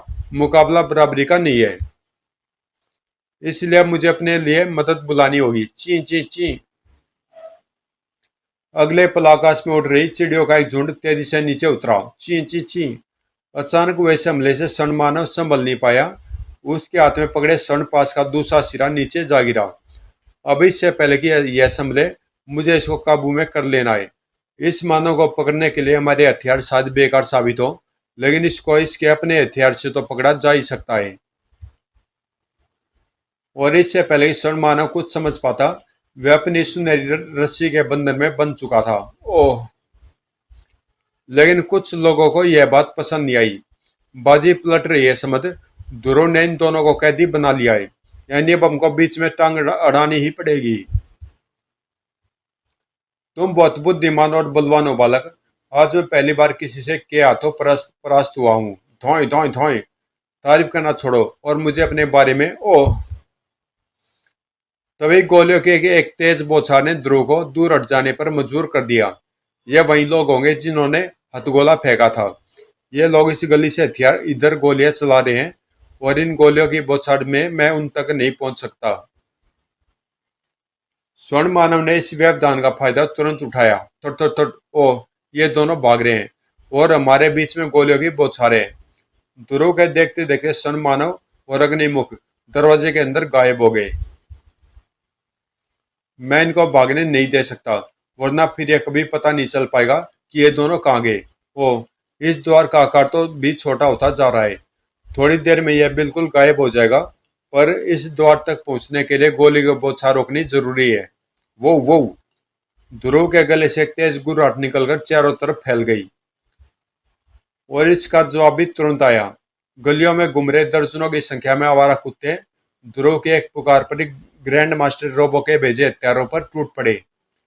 गोलियां चलनी तुरंत बंद हो गई, क्योंकि खूंखार हत्यारे अब ध्रुव की अनोखी फौज के कब्जे में थे। ओह, दरवाजा तो बहुत छोटा हो गया है, यानी अब यह पता करने का समय नहीं है कि मुझ पर गोलियां चलाने वाले कौन लोग हैं। अब तो मुझे इस दरवाजे पार जाना ही पड़ेगा, चाहे उस पार मुझे कुछ भी मिले, अपनी मौत भी। फ्लॉप। लेकिन अग्निमुख मुझसे बचकर नहीं जा पाएगा। संक्रेत द्वार के किनारों से रगड़ता हुआ ध्रुव का शरीर दरवाजे के उस पार निकलता गया। उस पर द्वार के उस पार क्या था यह कोई नहीं जानता था। दूसरी तरफ समुद्र के तल में बसी एक रहस्यमय स्वर्ण नगरी अपने विनाश का इंतजार कर रही थी। मास्टर, हमारे सारे घातक हथियार अपने अपने स्थान पर फिट हो चुके हैं। अब आपके एक इशारे पर हम इस मूंगे की दीवार को मिट्टी में मिला देंगे। शाबाश मेरे कमांडर, आदेश की प्रतीक्षा करो। और राजनगर में श्वेता मेरी बच्ची, तू कहाँ रह गई थी? भगवान का लाख लाख शुक्र है कि यह सही सलामत लौट आई। चलो रेणु, अपना यहाँ का काम तो खत्म हुआ, अब हमको अग्निमुख की तलाश में फिर। अरे पिंग पिंग, मेरे पॉकेट ट्रांसमीटर पर ये इमरजेंसी सिग्नल कहाँ से आ रहे हैं? यह तो चंडिका का सिग्नल है। चंडिका के? पर मेरा ट्रांसमीटर तो मेरी बेल्ट पर ऑन हो। अभी याद आ रहा है, जब मैंने पोशाक बदली थी तो बेल्ट पर से ट्रांसमीटर गायब था। Ping ping. हमको इन सिग्नलों के इशारे तुरंत चंडिका तक पहुंचना होगा। साधु उसने अग्निमुख को ढूंढ निकाला है। हम भी चलते हैं, आओ श्वेता। नहीं मम्मी, अब मैं स्कूल ही गई हूँ तो थोड़ा झूला झूल कर वापस जाऊंगी। तुम जाओ और फिर कार को वापस भेज देना। अभी अभी एक्सीडेंट से बच कर आई हो और अभी तुमको खेल सूझ रहा है। जो मत जाए वह करो, लेकिन इधर उधर मत जाना। अब मुझे यह पता करना कि वह कौन चोर है जो मेरा ट्रांसमीटर चुरा कर ले गया। मगर बेवकूफ गलती से बटन दबा बैठा और सिग्नल आने लगे। अब मुझे उसका सिग्नल जाकर बंद करना पड़ेगा। करीम और रेणु सिग्नलों का पीछा करते करते समुद्र तट तक आ गए थे। कमाल है, यह सिग्नल तो समुद्र से आ रहे हैं। Ping ping. तो अब क्या तैरने की तैयारी करें? उसकी जरूरत नहीं पड़ेगी रेणु, उधर देखो, एक मोटर बोट खाली खड़ी हमारा इंतजार कर रही है, एकदम फिल्मी स्टाइल में। अरे यह तो वही स्टार मोटर बोट है जो पीटर लेकर आया था। लेकिन ध्रुव और पीटर तो आसपास कहीं नजर नहीं आ रहे हैं। कहीं ये सिग्नल उनके ही तो नहीं है। Ping ping. हो सकता है मोटर बोट में ऑक्सीजन मास्क भी सिर्फ एक ही है। आओ देखते हैं। और रहस्यमय स्वर्ण नगरी में शहबाज धनंजय, हमको पूरा विश्वास था कि तुम इस दुष्ट अग्निमुख को वापस लाने में अवश्य सफल होगे। यह आपका आशीर्वाद है श्रीमान, वरना मुझे तो एक मानव ने बंदी बना लिया। तभी कौन है? हे देव, यही था वह मानव। यही यहां तक भी आ पहुंचा, आश्चर्य है, पकड़ लो इसको। अपने चारों तरफ के नए वातावरण को देखकर ध्रुव पल भर के लिए भौचक्का रह गया, और जब तक वह संभल पाता दो जोड़ी शक्तिशाली बाहें उसे जकड़ चुकी थी। अब यह तो वही स्वर्ण नगरी लगती, लेकिन ध्रुव ने संभलने में ज्यादा वक्त नहीं लिया। मैं तुम लोगों से लड़ना नहीं चाहता, ओह, लेकिन शुरुआत तुम लोगों ने ही की है, और मुझे अपनी रक्षा तो करनी ही पड़ेगी। थोड़, ठहर जाओ बालक,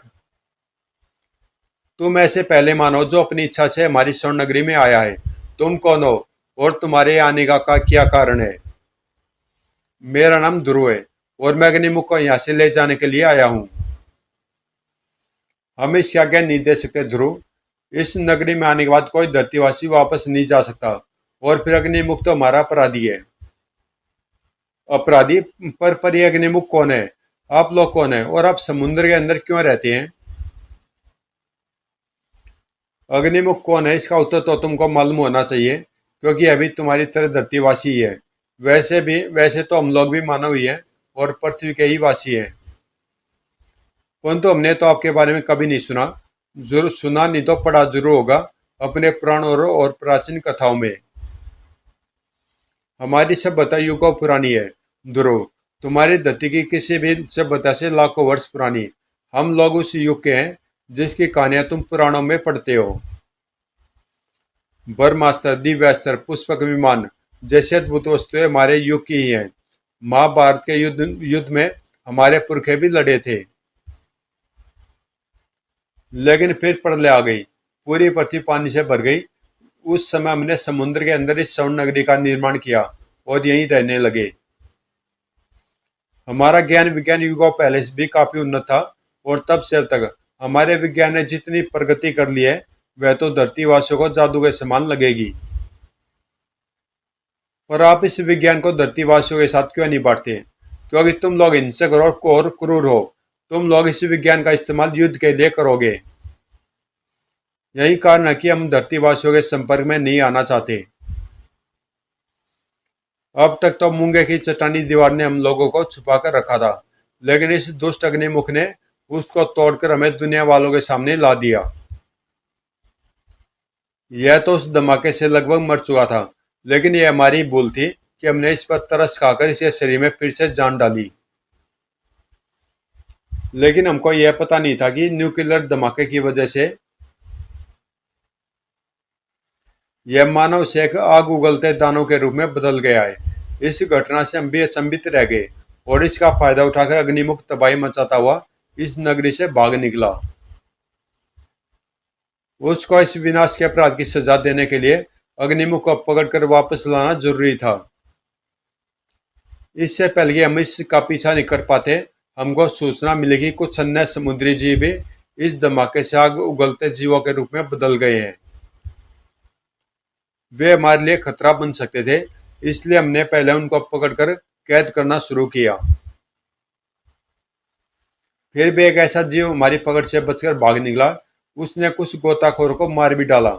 हमारे सामने उसे खत्म करने देने के अलावा और कोई चारा नहीं था, लेकिन हमारे ऐसा करने से पहले ही न जाने किसने उसे खत्म कर दिया। उसको मैंने ही खत्म किया था, क्योंकि उसने मुझ पर भी हमला करने की। अरे, मेरे स्टार ट्रांसमीटर पर ये इमरजेंसी सिग्नल कहाँ से आ रहे हैं? Ping ping. लेकिन इससे पहले कि ध्रुव कुछ अनुमान लगा पाता, भीषण धमाकों की कई आवाजों ने पूरी स्वर्ण नगरी को कप कप कपा डाला। यह क्या है? कड़ कड़ कड़। यह धमाके मूंगे की चट्टानों के चकनाचूर होने का ऐलान थे। स्वर्ण नगरी की चार दीवारी ढह चुकी थी। चट्टानों पर लगे दर्जनों शक्तिशाली बमों ने अपना काम कर दिया था। अब हमारे रास्ते में कोई बाधा नहीं है कमांडर। शाबाश, अब तुम सब इस स्वर्ण नगरी को घेर कर मेरे इशारे का इंतजार करो। सबसे पहले मुझे अकेले आगे जाने दो। क्यों कमांडर? अगर इस नगरी में कोई रहता है तो हमारी कोशिश होगी कि वे आत्मसमर्पण कर दें, ताकि हम बगैर किसी नुकसान के इस नगरी पर कब्जा कर लें। वाह, क्या जोरदार आइडिया है! इसी दिमाग के कारण ही तो इसको कमांडर बनाया गया है। और स्वर्ण नगरी में हम पर आक्रमण हो रहा है। हे देव, जिसका डर हमें युगों से था, वही बात सामने आ गई। इसमें घबराने की क्या बात है, हम मुकाबला करेंगे। हमने युगों से किसी के साथ युद्ध नहीं किया है। हमारी युद्ध करने की क्षमता एकदम शून्य हो गई है। अब हमारा विनाश निश्चित है। नहीं, मेरे रहते इस नगरी को कोई नुकसान नहीं पहुंचा सकता। बाहर चाहे कितनी बड़ी फौज क्यों न हो, मैं उनको हराने का रास्ता निकाल ही लूंगा। मुझको अपने लिए सिर्फ एक ऑक्सीजन मास्क चाहिए। उसकी तुमको कोई जरूरत नहीं पड़ेगी। हम तुम्हारे गले में एक ऐसा यंत्र लगा देंगे जिससे तुम पानी में सांस ले सकोगे, ठीक मछलियों की तरह। और इसमें लगे खास पुर्जे की मदद से तुम बात भी कर सकोगे। और सिर्फ 5 मिनट बाद ध्रुव एक वाटर टैंक में उस यंत्र का परीक्षण कर रहा था। यह तो जादू है, मुझे तो अब भी यकीन नहीं हो पा रहा है। हम पहले ही कह चुके हैं कि हमारे यहाँ की कई चीजें तुमको जादू का यंत्र लगेगी, जबकि यह सब विज्ञान का चमत्कार। हमारी नगरी की तरफ एक मानव बढ़ रहा है श्रीमान। क्या? वह यह अकेला आ रहा है? मेरे ख्याल से इसके पास हमारे लिए कोई संदेश है। मैं बाहर जाकर इसे मिलता हूँ। कुछ ही देर में ध्रुव और कमांडर आमने सामने खड़े थे। तुम तो ध्रुव हो। तुम यहाँ क्या कर रहे हो? और तुम पानी में सांस कैसे ले रहे हो? अपनी ऑक्सीजन खराब मत करो। मतलब की बात करो। कौन हो तुम लोग और क्या चाहते हो? मुझे तो अपना संदेश इस स्वर्ण नगरी के वासियों को देना था ध्रुव, लेकिन तुम्हारे यहाँ पर होने ने तो सारे काम को एकदम आसान कर दिया। मतलब की बात करो। तो ध्यान से सुनो। हम ग्रैंड मास्टर रोबो के अटैक फोर्स के कमांडर हैं। मुझे सिर्फ इतना कहना कि ग्रैंड मास्टर रोबो, यानी इस पूरे विनाश के पीछे ग्रैंड मास्टर रोबो का हाथ है। मुझे रोबो के किसी भी गुंडे के मुंह लगना पसंद नहीं। जाकर अपने बॉस से कह दो कि वह खुद आकर मुझसे बात करे। सामने आते ध्रुव की जिंदगी का फैसला। तुम तहस में बहुत जल्दी आते हो ध्रुव। पहले हमारी पूरी बात तो सुनो। तुम लोग एकदम सुरक्षित हो। बाहर खड़ी अटैक फोर्स के सारे हथियार मैंने बेकार कर दिए हैं। क्या? हमको सिर्फ इतना ही कहना कि ग्रैंड मास्टर के गुप्त अड्डे में मैंने एक ट्रांसमीटर फिट कर दिया है। उसके सिग्नलों की मदद से तुम उसके अड्डे तक पहुंच सकते हो। ये राउंड सिग्नलों को पकड़ने के लिए रिसीवर। इसकी कोई जरूरत नहीं है। मेरा स्टार ट्रांसमीटर सिग्नल पकड़ रहा है। Ping ping. ठीक है। इससे आगे हम तुम्हारी मदद नहीं कर सकते। आगे का काम तुमको अपने आप ही करना पड़ेगा।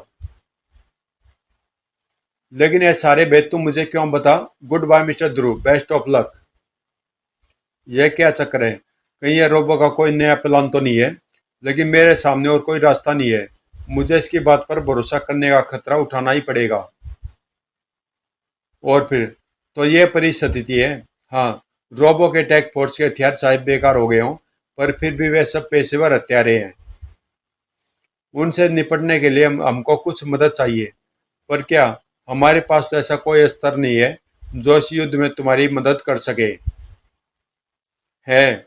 वे आग उगलते समुद्री जीव जिनको आप लोगों ने पकड़ कर रखा हुआ है। ऐसा एक भयंकर जीव इस पूरी फौज के लिए काफी होगा। सच में कमाल है। यह विचार हमारे दिमाग में क्यों नहीं आया?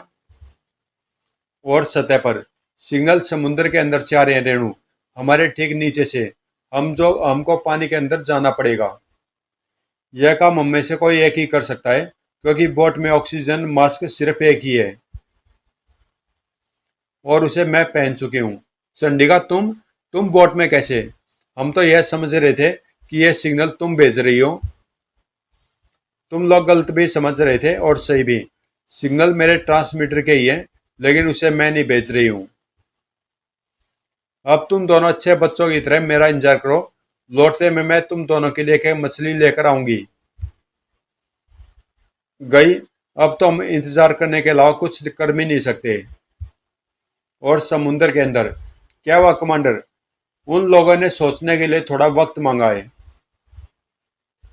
मुझे ध्रुव को कोई योजना बनाने के लिए थोड़ा वक्त देना ही पड़ेगा। पर तभी कमांडर, कोई हमारी तरफ आ रहा है। यह तो ध्रुव है, हमारा जानी दुश्मन। ओह, यानी ध्रुव ने इतनी जल्दी कोई योजना बना ली। अटैक। सभी की उंगलियां अपने अपने हथियारों पर दब गई, लेकिन क्लिक कट कटक। कमांडर, मेरा हथियार काम नहीं कर रहा है। मेरा भी नहीं। किसी ने हमारे हथियार बेकार कर दिए हैं। यानी कमांडर की सूचना सही थी। Very good. यानी अब अटैक करने की बारी हमारी है। धनंजय। और अगले पल धनंजय अपनी बैंकर सवारी के साथ रोबो के बोचक के हथियारों पर टूट पड़ा। आग उगलते समुद्री दत्ते की एक झलक ही सबके होश उड़ा देने के लिए काफी थी। लड़ाई होने का तो कोई प्रश्न ही नहीं था। देखते देखते रोबो के कई गुंडे तो भाग खड़े हुए। कुछ भूखे समुद्री जीव का भोजन बन गए और कुछ डर के मारे बेहोश हो गए। लड़ाई शुरू होने से पहले ही खत्म हो गई। ध्रुव भी वहां का मोर्चा धनंजय पर छोड़कर अपने प्लान के दूसरे भाग पर काम करने के लिए वापस पलटा। ग्रैंड मास्टर रोबो की टैक फोर्स तो गई, अब उसका अड्डा। कमांडर, अब तो तुमको मुझ पर यकीन आया ना ध्रुव? हाँ, पर तुम यह सब क्यों कर समझाने का समय नहीं मेरे पास नहीं है। अब तुमको ग्रैंड मास्टर रोबो के अड्डे को जल्दी से जल्दी नष्ट करना पड़ेगा, वरना अगर ग्रैंड मास्टर सतर्क हो गया तो पूरा प्लान खटाई में पड़ जाएगा। पर इस अड्डे के बारे में मुझे कुछ भी पता नहीं है। उसको मैं नष्ट कैसे करूंगा? पर तुम्हारे पास एक ऐसा आदमी है जो उस अड्डे के बारे में जानता भी है और उसे नष्ट करने की शक्ति भी रखता है। कौन है ऐसा आदमी? वे आदमी है अग्निमूर्ख मुख उर्फ मिस्त्री। क्यों मिस्त्री? ग्रैंड मास्टर रोबो ने तो तुमको मार डालने में कोई कसर नहीं उठा रखी थी। तुम तो अच्छे भले आदमी थे मिस्त्री, पर रोबो ने तुमको आग उगलता राक्षस बना दिया। आज तुम्हारी यह दुर्दशा सिर्फ एक आदमी के कारण है, और वही आदमी तुम्हारा एकमात्र दुश्मन है। वही आदमी जिसका नाम है ग्रैंड मास्टर रोबो। सच है, मैं उसको जिंदा नहीं छोड़ूंगा। और गुप्त अड्डे पर मास्टर, गजब हो गया।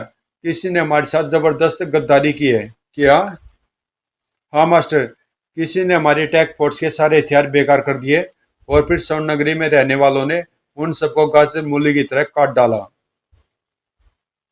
ये शैतान, तुमको यह सब कैसे पता चला? अभी अभी एक अटैक फोर्स के कमांडर का मैसेज आया था। आपका जानी दुश्मन ध्रुव भी स्वर्ण नगरी वालों से जा मिला है, और अब मिस्त्री भी उनके ही साथ है। वे सब हमारे इस अड्डे की तरफ ही आ रहे हैं। कमांडर ने आपसे तुरंत भाग निकलने के लिए कहा है। कमांडर का मैसेज एकदम सही था। ध्रुव और कमांडर के साथ अड्डे की तरफ बढ़ता मुख ग्रैंड मास्टर को खत्म कर देने के लिए बेताब हो रहा था। पीप पीप। जब तुमको अग्निमुख के को अड्डे का रास्ता पता ही था, तो वहां ट्रांसमीटर फिट करने की क्या जरूरत थी? क्योंकि ग्रैंड मास्टर का अड्डा कभी एक जगह पर नहीं रहता। वह अपनी जगह बदलता रहता है। सिग्नल यहीं कहीं से आ रहे हैं कमांडर, लेकिन यहाँ तो आसपास कोई इमारत जैसी चीज नजर नहीं आ रही। पीप पीप। अपने दाईं तरफ देखो ध्रुव। ध्रुव ने अपनी दाहिनी तरफ देखा और वह आश्चर्यचकित रह गया। यह तो व्हेल मछली है, विशालकाय ब्लू व्हेल। पीप पीप पीप। यह ब्लू व्हेल नहीं है, बल्कि ब्लू व्हेल के रूप में एक न्यूक्लियर पनडुब्बी है। यही ग्रैंड मास्टर रोबो का गुप्त अड्डा ध्रुव। इससे पहले कि आश्चर्यचकित ध्रुव कुछ बोल पाता, पनडुब्बी के सिर पर एक दरवाजा खुला और उसमें से वाटर स्कूटर पर सवार एक आकृति तेजी से बाहर निकली। यह तो ग्रैंड मास्टर रोबो है और यह भाग रहा, पर मैं इसको भागने नहीं दूंगा। इसका पीछा करने का ख्याल छोड़ दो ध्रुव। तुम तैरकर इस वाटर स्कूटर को कभी पकड़ नहीं सकते। अगर ऐसा है तो मुझे भी अपने लिए सवारी का इंतजाम करना पड़ेगा। वी। ध्रुव के मुंह से एक सीटी निकली और पानी में तरंग बनकर फैलने लगी। ध्रुव का दोस्त ज्यादा दूर नहीं था। कुछ ही पलों में ध्रुव को अपनी तरफ तेज से आती एक आकृति दिखने लगी। डॉल्फिन। चलो डॉल्फिन, आओ अग्निमुख। लेकिन अग्निमुख का ध्यान न्यूक्लियर पनडुब्बी के रिएक्टर ने खींच लिया था। उसकी एनर्जी की भूख एक बार फिर भड़क उठी थी।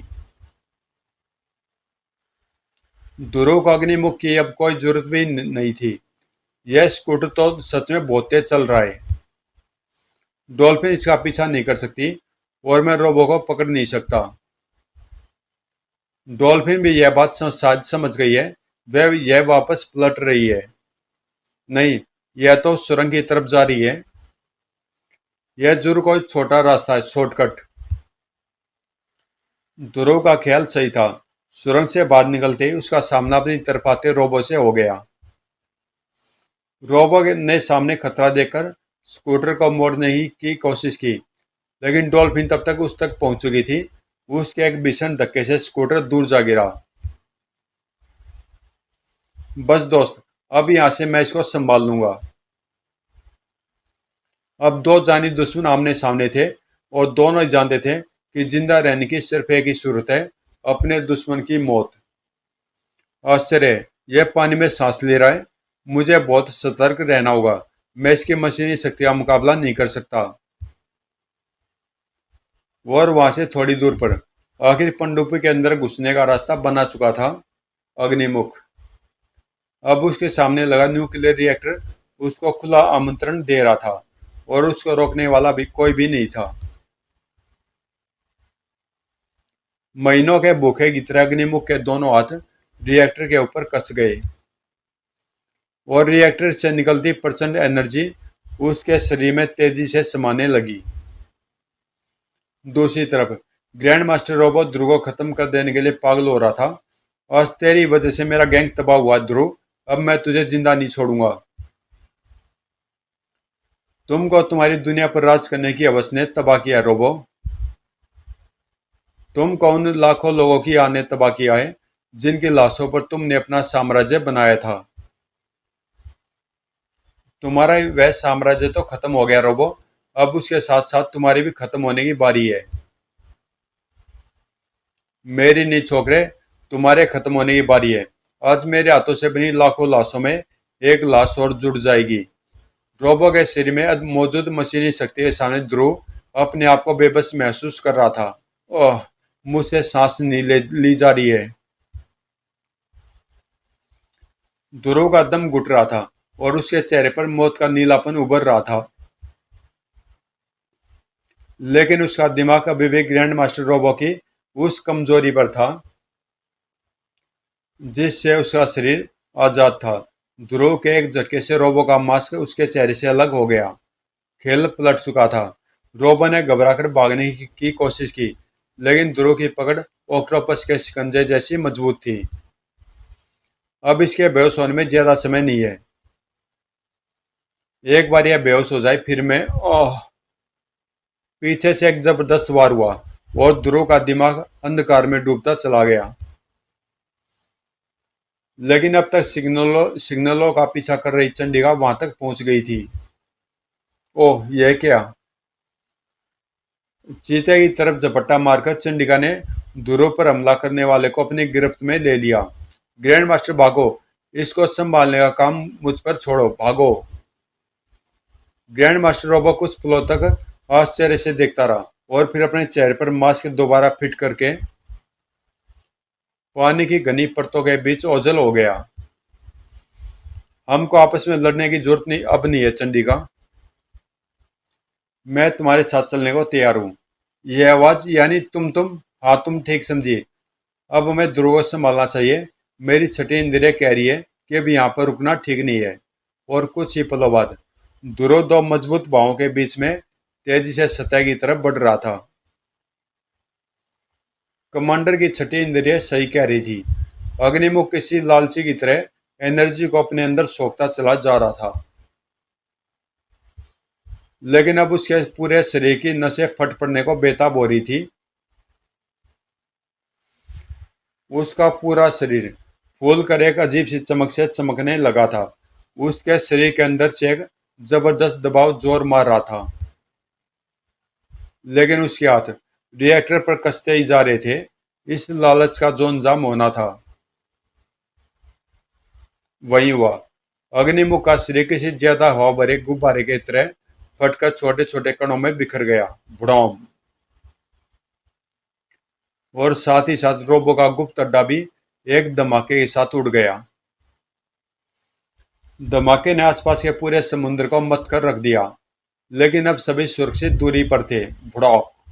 माय गॉड, लगता कि अग्निमुख ने पनडुब्बी को नष्ट कर दिया। उम्मीद है कि इसके साथ साथ वह खुद भी खत्म हो गया होगा। अब इस मास्क को पहनने की कोई जरूरत नहीं है। नताशा, नताशा तुम यहाँ, तुम लोग इसको जानते हो? इसने कुछ देर पहले राजापुर पावर प्लांट में मेरी जान जान बचाई थी, और रोबो का सारा प्लान भी तुमने मुझे बताया, पर क्यों? मैं ग्रैंड मास्टर रोबो के गैंग में शामिल जरूर थी, और राजापुर एटॉमिक पावर प्लांट से बम बनाने की सारी जानकारी मैंने रोबो तक पहुंचाई थी। लेकिन चंडिका ने पावर प्लांट में मेरी जान बचाकर मेरे सोचने की दिशा ही बदल दी। अगर ये अपनी जान पर खेलकर मुझे न बचाती तो मेरा यह घिनौना जीवन वहीं पर खत्म हो गया होता। मैंने वहीं पर अपने इस नए जीवन को अपराध के विरुद्ध लड़ने के लिए समर्पित कर देने का निश्चय कर लिया, और मैंने वही किया। लेकिन अगर तुम मुझे स्वर्णनगरी में न मिलते ध्रुव, तो स्वर्णनगरी, तुम लोग किनारे पर चलो, मैं तुम लोगों से वहीं मिलता हूँ। अरे पर ऑक्सीजन मास्क तो लेते जाओ। रहने दो क्रीम, तुम्हारे कैप्टन को अब ऑक्सीजन मास्क की जरूरत नहीं है, पर क्यों यह मुझे भी नहीं मालूम। और स्वर्णनगरी में तुमने हमारी नगरी को बचाकर हम पर एक बड़ा उपकार किया ध्रुव, इसके लिए हम तुम्हारे हमेशा ऋणी रहेंगे। यह नगरी हमारी खोई सभ्यता का जीता जागता प्रमाण है धनंजय। इसको बचाकर मैंने तुम पर नहीं बल्कि अपने आप पर एहसान किया है। कुछ भी कहो, परंतु तुमने सतहवासियों के बारे में हमारे विचारधारा को बदल दिया है। अब एक दिन हम समुद्रवासी धरतीवासियों से जरूर मिलने आएंगे, यह हमारा वादा है। विदा स्वर्ण मानवो, विदा ध्रुव। और फिर राजनगर में, अब तुम्हारा क्या इरादा नताशा? मैं एक ट्रेंड जर्नलिस्ट भी हूँ ध्रुव। अब अपराधियों के साथ में गोलियों से नहीं बल्कि कलम से लड़ूंगी। मम्मी जल्दी खाना दो, कस के भूख। आओ श्वेता, इनसे मिलो। यह है नताशा, एक होने वाली journalist. Hello Natasha. Hello Shweta. Oh my God, इसने तो वही बूंदे पहन रखे हैं जो चंडिका ने पहने हुए थे। यानी एक कोमल सी शरारती लड़की श्वेता ही जांबाज और तूफानी चंडिका है, और शायद ध्रुव भी इस राज को नहीं जानता। यह मेरे बूंदों की तरफ गौर से देख रही है, यानी यह समझ गई है कि मैं ही चंडिका हूँ। कुछ देर तक दोनों एक दूसरे को गौर से देखती रही। दोनों एक दूसरे के मन की बातें आंखों आंखों में पड़ रही थी। घबराओ मत श्वेता, तुम्हारी राज को मैं राज ही रखूंगी। Thank you Natasha, thank you. तभी ध्रुव की आवाज ने दोनों का ध्यान भंग कर दिया। तुम्हारी एक बात मुझे अब तक समझ में नहीं आई नताशा। क्या ध्रुव? तुमने ग्रैंड मास्टर रोबोट से गद्दारी करने के बाद भी उसकी भाग जाने में मदद क्यों की? मैं ग्रैंड मास्टर रोबो के अपराध साम्राज्य के खत्म करने में तो तुम्हारी मदद कर सकती थी ध्रुव, पर ग्रैंड मास्टर को खत्म करने में कभी नहीं, क्योंकि ग्रैंड मास्टर रोबो मेरे पिता हैं। पर क्यों नताशा, क्यों? क्योंकि ग्रैंड मास्टर रोबो मेरे पिता हैं। समाप्त। तो दोस्तों, ये कॉमिक्स यहीं पे समाप्त होती है। और जहाँ ये बड़ी ज़बरदस्त कॉमिक्स थी, और जब ये कॉमिक्स आई थी उस समय नागराज ध्रुव से थोड़ा ज़्यादा पॉपुलर था, लेकिन इस कॉमिक्स के आने के बाद ध्रुव बिल्कुल नागराज से बराबर में जाके खड़ा हो गया था, और राज कॉमिक्स का दूसरा सबसे बड़ा स्टार बन गया था, और इसने आगे चलकर नागराज को भी पीछे छोड़ दिया था। जब ये कॉमिक्स आई थी तो शुरू में 4 कॉमिक्स आई थी। एक नागराज की वो थी नागराज और सुपर कमांडो ध्रुव, एक ग्रैंड मास्टर रोबो, एक एक कटोरा खून, और चौथी थी नगी नागा जाल। ये चारों पहली कॉमिक्स थी जो 15 रुपये रेट में आई थी, और इन चारों में सबसे बेस्ट यही कॉमिक्स थी। वैसे नागराज और सुपर कमांडो ध्रुव सबसे ज़्यादा बिकी थी, क्योंकि उसमें दोनों हीरो थे इसलिए। लेकिन स्टोरी के मामले में ये कॉमिक्स सबसे ज़्यादा बढ़िया थी उन चारों कॉमिक्सों में। और काफ़ी कई महीने पहले इनका प्रचार शुरू हो गया था, और सब जो हम भी उस टाइम पे बच्चे थे, हम भी ये सोचते थे कि कॉमिक्स का रेट इतना ज़्यादा 15 रुपये, मतलब बहुत महंगी लगती थी उस टाइम पे। और अब देखो, अब तो 200-300 से नीचे कोई कॉमिक्स है ही नहीं। तो मिलते हैं किसी अगली कॉमिक्स में।